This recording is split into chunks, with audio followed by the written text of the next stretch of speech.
Hey guys, welcome to another episode of Failing Up. So today we're gonna be talking about some fundamental of art stuff. We're gonna go over the elements of art and the principles of design and what those are and how you utilize them. We'll start with the elements of art. So the first one we have is going to be form. Big ass canvas here. Okay, so we got form. So it looks like fob, but it's gonna do form. So what is form? Think of form as like shapes with 3 dimensions to them. So when we talk about like a shape, we can say, oh look, we got a square. But when you're talking about form, you're just taking that square and you're making it a cube.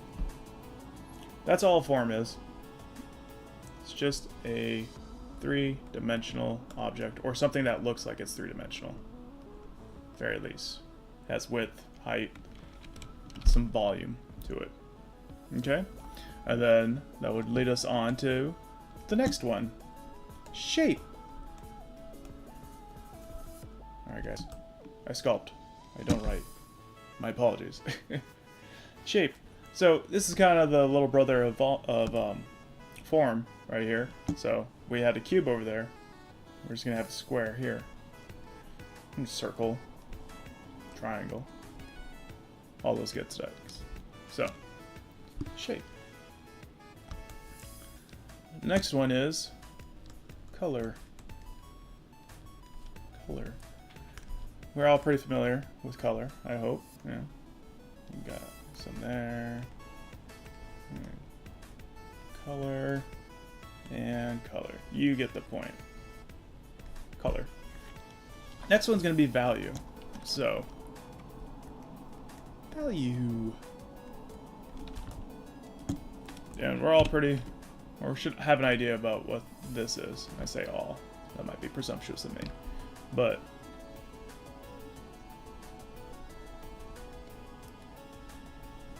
building that up. We got a gradation there, and then we have value. Okay.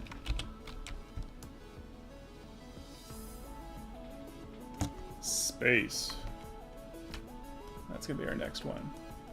Space. Make this a little smaller. Okay, cool. So space is kind of thinking in terms of midground, background, foreground, and also just space against an object itself. So we could like do something like this, and then we got like, I don't know, a little citadel up there or something. You know, maybe here we have trees.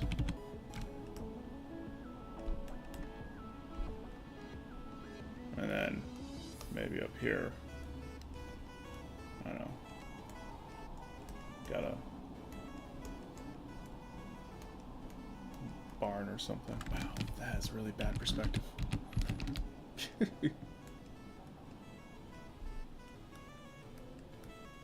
Whatever. And it gets the point across. So space. Being able to define that. You can also, like I said, have space in an object. So if we were doing something like a spade, you kind of look at it as the space in this area right here and what that's creating. All right. And the next one is going to be texture. And these aren't in any particular order. It's just, I'm just looking at them over here on this other screen and picking them up and demonstrating them.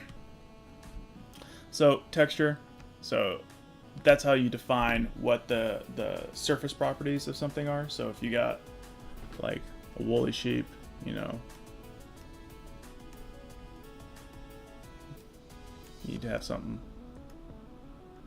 like coarse and fluffy like that, right? as opposed to like if you were doing like something like a crocodile, so we would have these plates on them.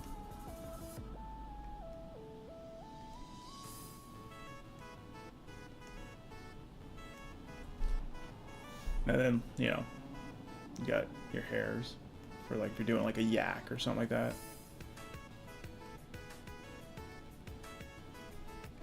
And don't think that it has to be like furs and scales like that. You can also get texture with shiny things. So it's like you could take value in there as an example. Let's see if I can do this. I don't know. Let's see. It's been a while since I've really drawn. Okay. So I can come in here and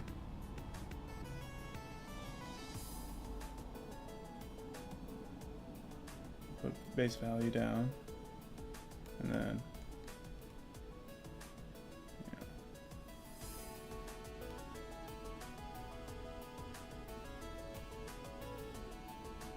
here, and then I can come over here with some white.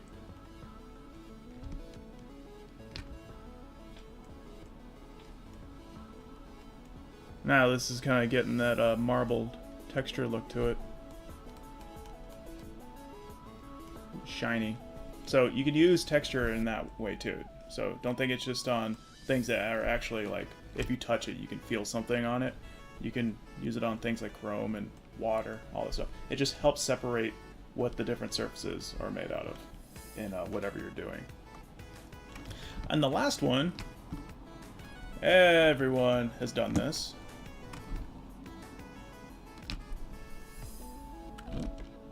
Need the right color. Line. That's pretty simple. Line. But a line doesn't have to be like that. It could be like that. It could be like this. You can even make a line like that. So everyone's done this. When you're a kid, this is like the first thing you do when you're drawing. When you're just like doodling around, line. This is the most common thing everyone knows. Okay, so we got texture. Went through that pretty thoroughly. Space, you know, helps define your different foreground, background, midground, and also helps kind of create a little bit more visual information inside of an object itself. Value. This will help you establish space as well. It will let you know what's darker and lighter, obviously. And this is how you shade things and give them form. Okay, color. We're pretty familiar with color. You can use that to emphasize things. Shapes, building blocks of pretty much anything that we're going to make, because this will help start this and understanding this form better and getting that out. Okay, so those are the elements of art. Now, we're going to go talk about principles of design. So if we think of art as a language, wow, that's cool that you can't tell my A's from my U's. Language. What does every language have to communicate, right? Well, you have words to help describe elements around you in the world. And the way we get these words is we have some kind of sound.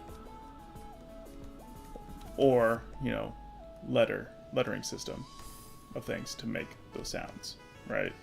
And lump these in together. Okay?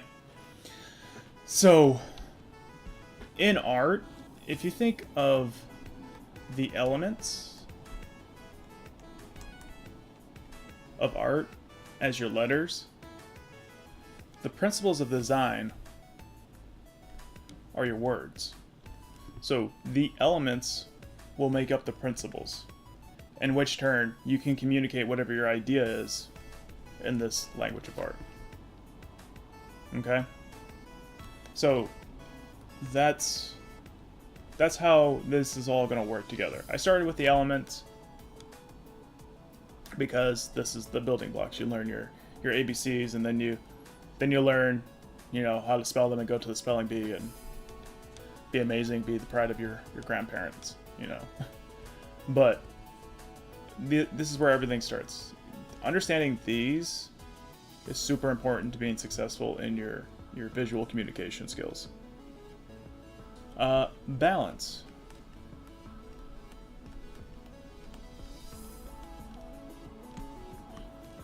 So, balance. You can think of symmetrical shapes that are balanced. So let's talk like a heart. That's balanced.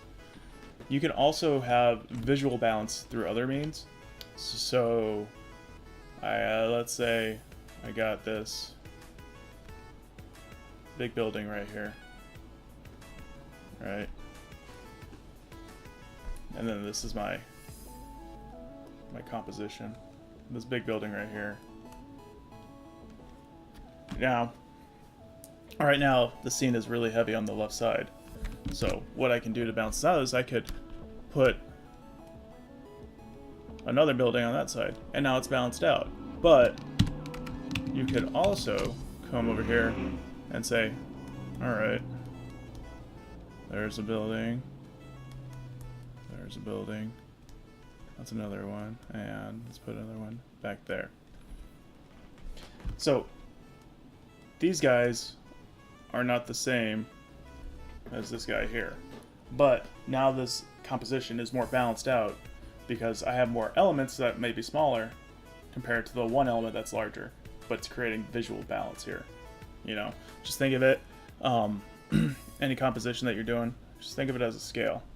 You know, if you have something really big here that weighs a lot, you're gonna need something else as big, as heavy over here, or more elements that are smaller to kind of, you know, help balance that out. Okay? So that is balance. So next one is unity.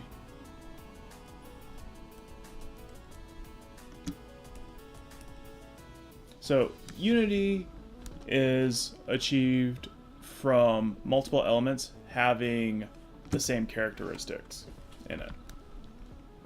So what I mean by that is, let's say I have a composition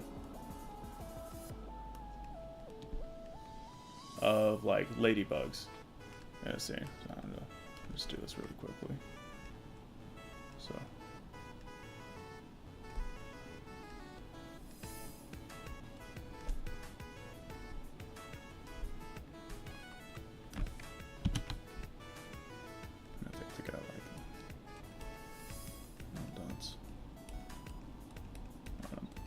So,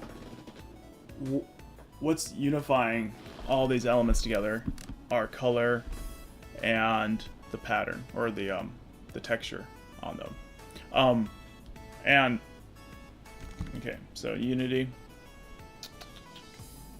And I'm gonna go over this one because they're pretty closely tied. Unity and this next one. Pattern.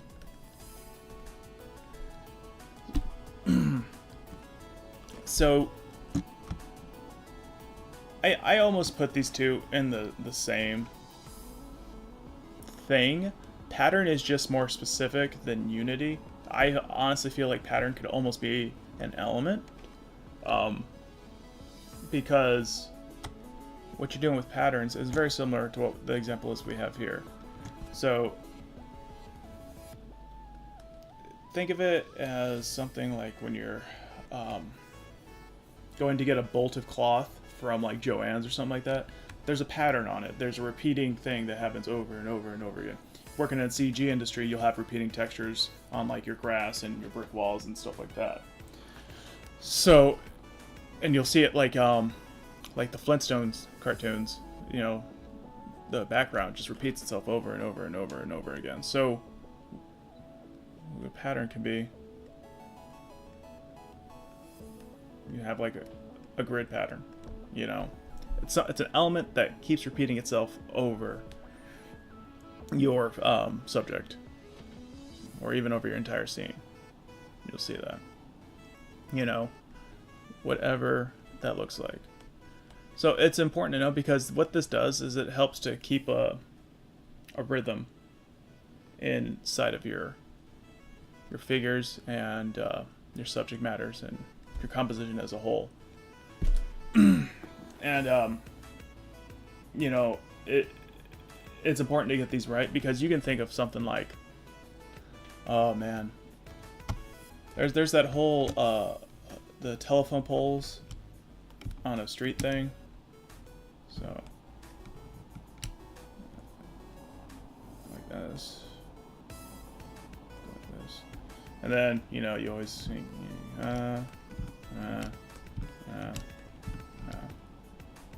you do that kind of thing. But I know this is, I'll cover this in a later thing that I do for an art theory thing. But there's a way to where you make this like actually accurate for the spacing and how it'll actually fade into the background appropriately. Hey, it's time for me to take my pill. It'll fade into the background appropriately. So as it gets, these guys get closer and closer together, they'll do it correctly. But this is an example of a pattern as well. Just having these guys go down the road like that. So, pattern. Variety. So variety is giving a little spice to life. So what I mean by that is, let's say, I don't know. Let's say I have like, I got a couch here, whatever, and I have pillows on the couch. Let's say I have, I don't know, say I have 3 pillows.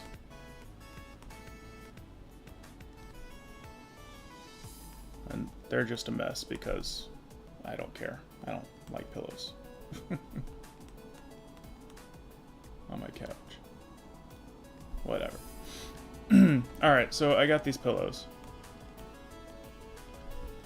So each of them has like a pattern on them, or a texture. So let's say this one has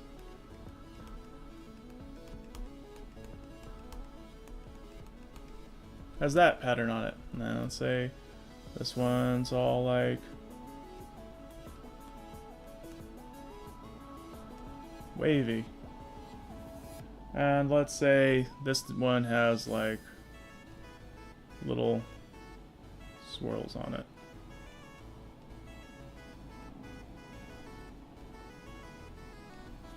Alright, so that's providing variety. Another way to kind of think of it is, kind of go back to the building example. You know, you're looking over a cityscape here.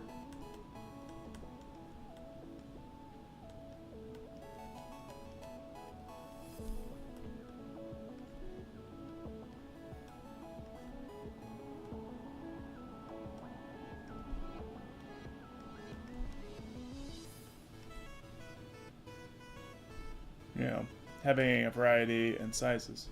Yet say you can also do like a variety in shapes. Maybe this one's got a dome on it. Maybe this one is like that crazy helix one in India, I think, or Britain. I can't remember. But like where it goes up like that. You know, over in here in Seattle, we have this building. It freaks me out, but it like it like tapers in like towards the bottom like that, and then it has like this platform that sits on. Freaking wrecks me every time I see the thing. So you have that kind of thing going on. You know, you can you know, Space Needly goodness. You know, you got different elements in there that have variety in them, so it makes it look not so stale. This is kind of, I feel like this is the antithesis of like pattern. Okay. All right. What else we got? We got proportions. So proportions.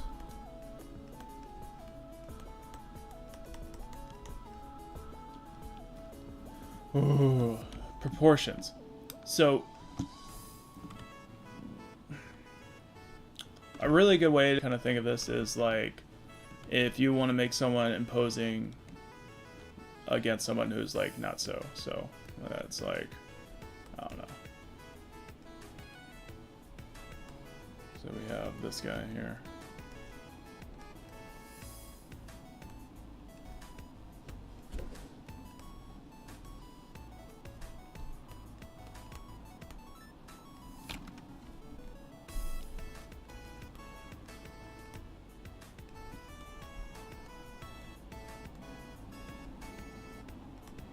He's coming up, and let's say he's got like, I don't know. He's carrying this giant thing on his shoulder. Whatever. And then you got your hero, who's just like up there like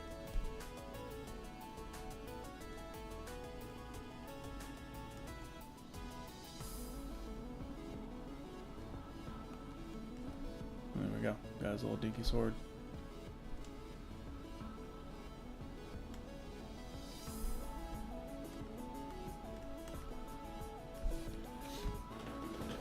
So proportions right there. That's one way of affecting your scene, is just the varying differences in two different figures that you have going on. Another one is being if you want to stylize something. So like, let's just do characters as an example. Say I want to have like a brutish looking dude. So what I might do is I might give him more like gorilla-esque proportions. So it'd be like, yeah, let's give him tiny legs, big feet, really big upper body.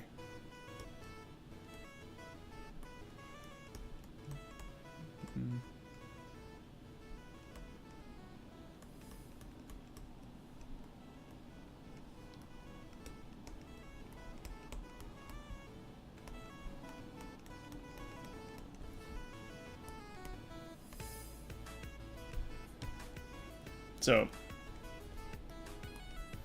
doing proportions like that in the internal figure will help kind of offset some stuff, or not offset, but like that's how you'll get your proportion in there, or how you'll utilize it.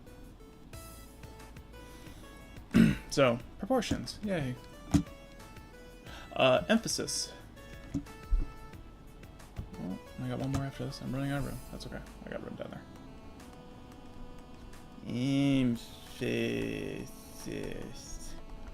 Emphasis. So emphasis is when you want something to super stand out. So we can like, there's a couple of ways you can do that. So we have our like cityscape here or whatever. So one way you can do that is using space to do that. So let's say I have my cityscape. It's, there's my, I don't know, there's my horizon line. And then they have this building all the way back there. And let's say it's got like this little shadow coming out here. Okay, so I'm creating emphasis for this one building here through a couple of means. One, I'm using space between the buildings around it and it. I'm putting it in the center of my composition. I'm using lines in the shape of it to kind of triangulate your eye and the shadows coming off of it, or the water, whatever the hell I decided that is down there. To triangulate your eyes to this portion right here. Not only that, I'm using variety in its shape is different from the other buildings around it. It's triangular compared to the squares. everywhere else. So this is being achieved through a lot of different means of creating emphasis here. Okay, another one we can do is we can do something with color. Color's really nice to use for emphasis because we have a scene, and let's just say it's, you know, red background. And I have these, I don't know, yellow dots. Wow, it's looking like a communist flag right now. Let's say I have these yellow dots everywhere in it. So I'm creating a pattern right there, or texture, you know. But I want to create some emphasis, so what I can do is I can come in and I'll throw a green right there in the middle. Hell, I don't even need to put it in the middle. I'll put it over here. And I can almost guarantee your eye is now being drawn to this guy.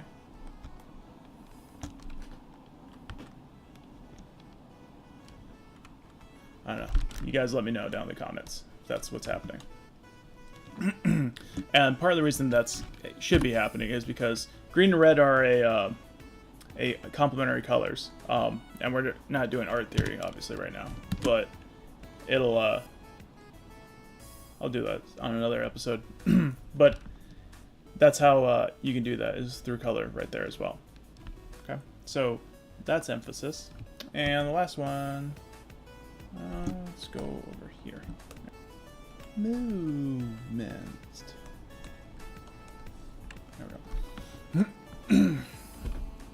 So, movement, it's you're looking at a still image most of the time with this stuff, unless you're doing animation, of course.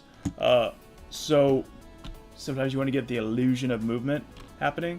So, let's say we have, like, I don't know, a kite flying in the air. Alright. And then I can do this. So, there's a couple of things that make it look like it's moving. Alright. I have the string moving like that, so it gives it the appearance of it's going that way.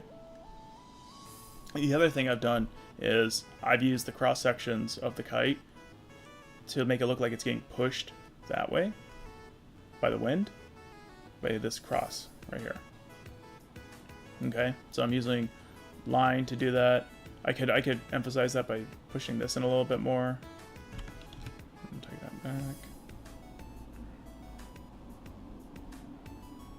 All right, and so now I'm using the shape. The other thing you do is you can use like a repetition of a pattern to get it in there too. So like if we just had like circle, circle, circle, and then like I can start making them bigger.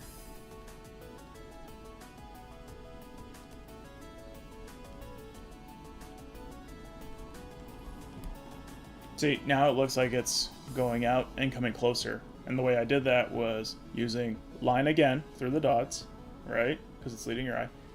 And then I'm using the shapes to create the line. I'm creating unity for them all being the same shape, right? All circles. And I'm using I'm using scale and spacing to show that as well. Right, I can probably put these guys a little bit closer together too, down here.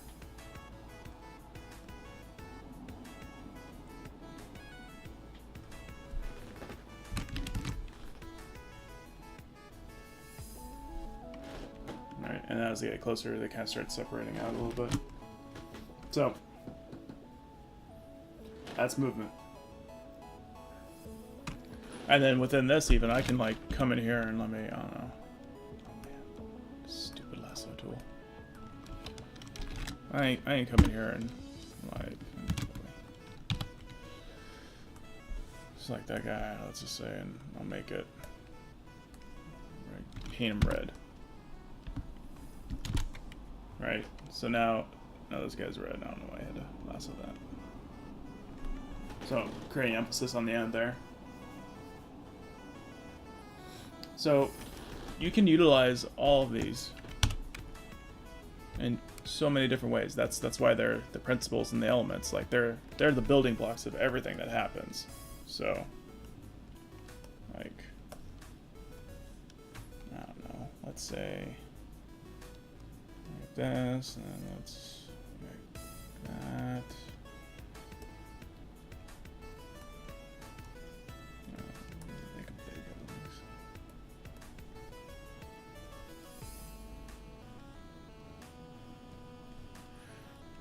Kayla, why aren't you holding down shift? I don't know. Reasons. Let's say we have, you know,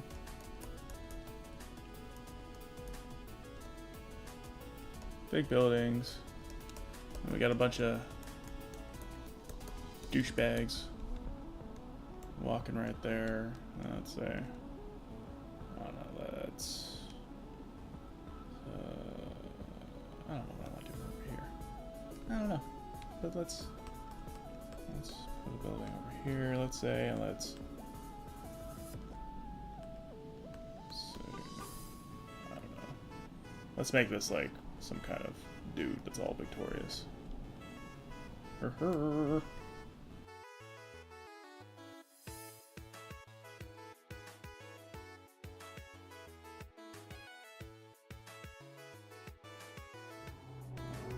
we got buildings. We have guys hanging out here. We can, you know, come over here and let's say we have like little awning or something like that coming off.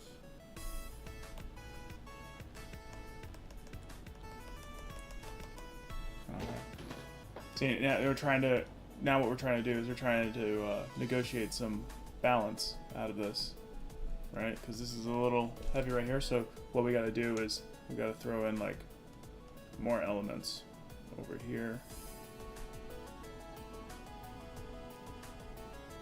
Maybe let's say we like have balconies coming out right there.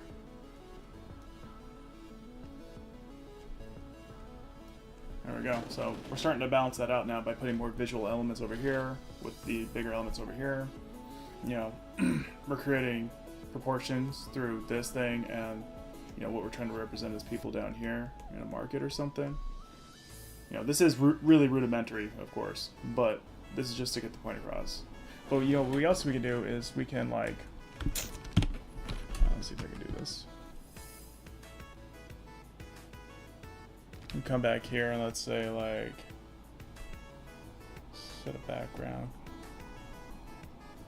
a little gray in there. Gets lighter as it goes up.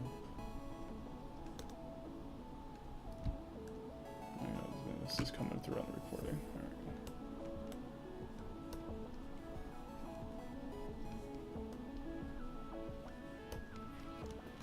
And then create darkness in there. Value there. And one thing too, you know, that's perspective. I'll go over that later. Street crime. It's got some street crime. But yeah.